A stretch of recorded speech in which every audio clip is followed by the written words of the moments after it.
بسم اللہ الرحمن الرحیم۔ ناظرین، آپ کے ساتھ ڈاکٹر شکور مخاطب ہوں۔ یہ جو میں نے عیدی صاحب کا پورٹریٹ بنایا ہے، اس پورٹریٹ کے بناتے ہوئے ایک بڑا عجیب و غریب واقعہ پیش آیا میرے ساتھ، تو میں نے کہا کہ وہ میں اپنے ناظرین کے ساتھ شیئر کروں۔ وہ واقعہ آپ کے ساتھ شیئر کرنے سے پہلے میں آپ کی خدمت میں عرض کرنا چاہتا ہوں کہ جو ابھی تک میں نے پینٹنگز کی ہیں، میں نے لینڈسکیپ کی پینٹنگز کی ہیں، پورٹریٹ بنائے ہیں، اسٹل لائف بھی بنائی ہے اور کارٹون پہ بھی طب آزمائی کی ہے۔ ان ساری پینٹنگز کی اصناف میں سے جو سب سے مجھے مشکل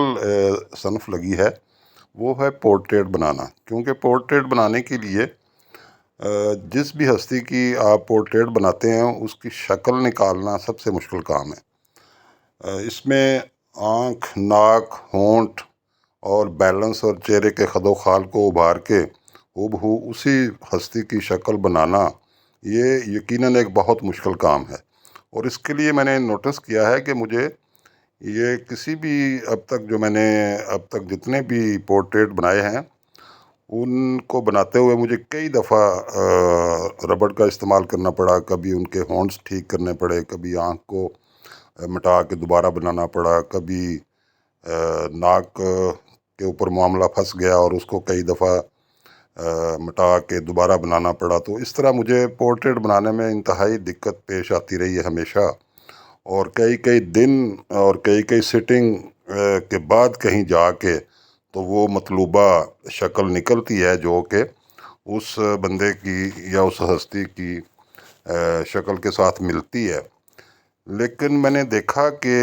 عیدی صاحب کا پورٹریٹ بناتے ہوئے یہ واقعہ پیش آیا کہ میں نے ڈے 1 سے جو ہی ان کا سکیچ بنایا، اور آپ یقین کریں کہ سکیچ بناتے ہوئے مجھے ایک بھی دفعہ ربڑ استعمال نہیں کرنی پڑی۔ میں نے جو لائن کھینچی وہ ٹھیک تھی،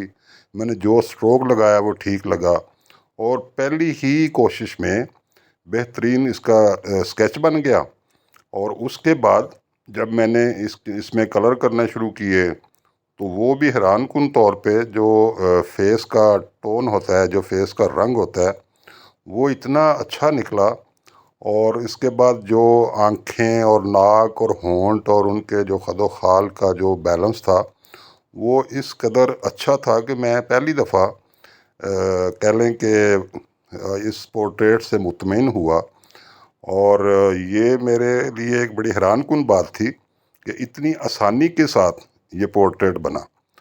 تو پھر میں نے سوچا یہ کہ عیدی صاحب ایک ایسی اللہ تعالیٰ کی ہستی، ایسا ایک درویش صفت آدمی تھا کہ جس نے آسانیاں ہی پیدا کی ہیں اللہ کی مخلوق کے لیے،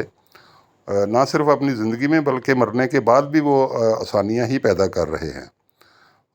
اس سے کوئی بندہ لا علم نہیں ہے کہ عیدی صاحب پاکستان کی ایک ایسی ہستی تھے کہ جنہوں نے اپنی ساری زندگی لوگوں کی خدمت،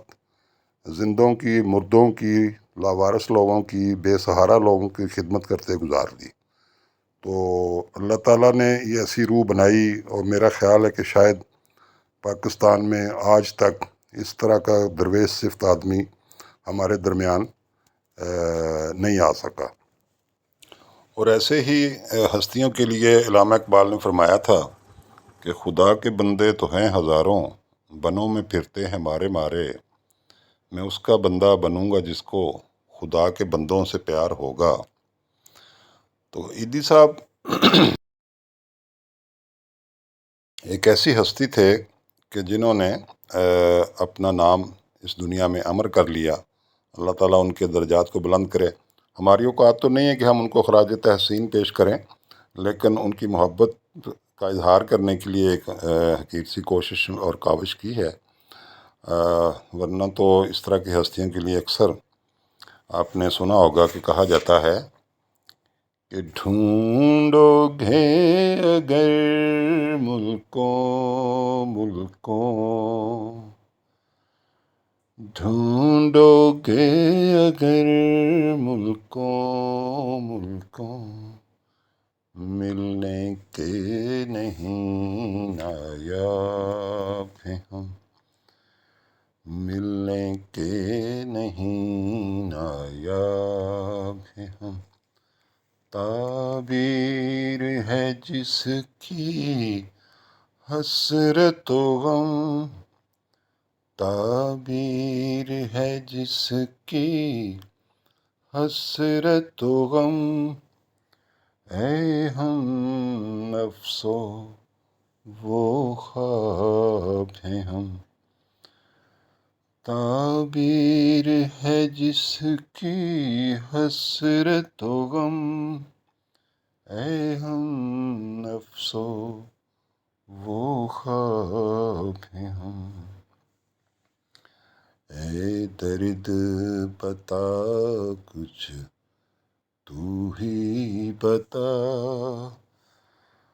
اے درد بتا کچھ تو ہی بتا، اب تک یہ معمہ حل نہ ہوا، ہم میں ہے دل بیتاب نہاں، ہم میں ہے دل بیتاب نہاں، یا آپ دل بیتاب ہیں ہم، یا آپ دل بیتاب ہیں ہم، لاکھوں ہی مسافر چلتے ہیں، منزل پہ پہنچتے ہیں دو ایک، لاکھوں ہی مسافر چلتے ہیں، منزل پہ پہنچتے ہیں دو ایک، اے اہل زمانہ قدر کرو، اے اہل زمانہ قدر کرو، نایاب نہ ہوں کامیاب ہیں ہم، کامیاب ہیں ہم،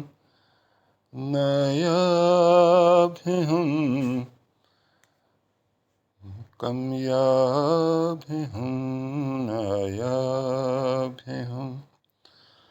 ڈھونڈو گے ہمیں ملکوں ملنے کے نہیں، نایاب ہیں ہم، نایاب ہیں ہم، نایاب ہیں ہم، نایاب ہیں ہم، کامیاب ہیں ہم۔ اللہ تعالیٰ عیدی صاحب کی مغفرت فرمائے، ان کے درجات کو بلند کرے، اور ہمیں ان کے نقش قدم پہ چلنے کی توفیق عطا فرمائے، انسانوں کی خدمت کرنے کی توفیق عطا فرمائے۔ آپ کو اگر یہ ویڈیو پسند آئی ہے تو میرے چینل کو سبسکرائب کر دیجیے گا اور بیل آئیکن دبا دیجیے گا، تاکہ آئندہ آنے والی اس طرح کی ویڈیوز آپ کو بر وقت نوٹیفیکیشن مل سکے۔ بہت شکریہ، شاد رہیں، آباد رہیں، اللہ حافظ۔